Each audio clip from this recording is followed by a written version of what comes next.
Hi friends, welcome to stock market. ఈరోజు సెన్సెక్స్ 984 పాయింట్లు నష్టపోయి 77,690 వద్ద స్థిరపడింది. అలాగే నిఫ్టీ 324 పాయింట్లు నష్టపోయి 23,559 వద్ద స్థిరపడింది. బ్యాంక్ నిఫ్టీ 1069 పాయింట్లు నష్టపోయి 50,088 రూపాయల వద్ద స్థిరపడింది.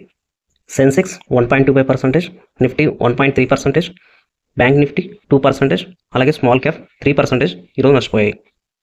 ఈరోజు మన మార్కెట్ ఇంతలా కరెక్ట్ అవడానికి ప్రధానమైన కారణాలు ఎఫ్ఐఎస్ కంటిన్యూస్ సెల్లింగ్ ప్రెజర్ మన మార్కెట్పై ఉండడం, మరియు అక్టోబర్ మంత్ ఇన్ఫ్లేషన్ డేటా 6% కంటే ఎక్కువగా ఉండడం వల్ల ఆర్బీఐ రేట్ కట్స్ ఇంకా డిలే చేస్తుంది అన్న ఉద్దేశంతో మార్కెట్ ఈరోజు నెగిటివ్గా తీసుకుంది. ఈరోజు ఎఫ్ఐఎస్ 2,502 కోట్లు సెల్ చేయగా డిఐఎస్ 6,145 కోట్లు బై చేశారు. ఈరోజు స్విగ్గీ ఐపీఓ ఎన్ఎస్సీలో 420 రూపాయలు, బీఎస్సీలో 412 రూపాయల వద్ద లిస్ట్ అయింది. చివరిగా మార్కెట్ సెషన్ కంప్లీట్ అయ్యే టైంకి 456 రూపాయల వద్ద సెటిల్ అయ్యి ఏకంగా ఇష్యూ ప్రైస్ నుండి 17% పెరిగింది. అలాగే కళ్యాణ్ జ్యువెలరీ రిజల్ట్స్ రావడం జరిగింది. జూన్ క్వార్టర్స్తో కంపేర్ చేసినప్పుడు సేల్స్ 37% ఇంక్రీజ్ అయినాయి, ఎబిటా మార్జిన్ 4% ఇంక్రీజ్ అయింది, నెట్ ప్రాఫిట్ 3% డౌన్ అయింది, ఈపీఎస్ 3% డౌన్ అయింది. ఓవరాల్గా ఈ క్వార్టర్స్ రిజల్ట్స్ యావరేజ్గా ఉండడం వల్ల ఈ స్టాకు 5% కరెక్ట్ అయింది.